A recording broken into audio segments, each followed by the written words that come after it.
Welcome to Pluralsight and this Red Team Tools course featuring Gophish, the open source phishing tool developed and maintained by Jordan Wright. Gophish is a tool that penetration testers and ethical hackers can use to conduct phishing campaigns to gain initial access through malicious links or attachments.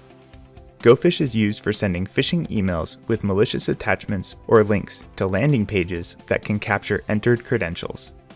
Gophish is a tool written in the Go programming language, leading to its name, Gophish.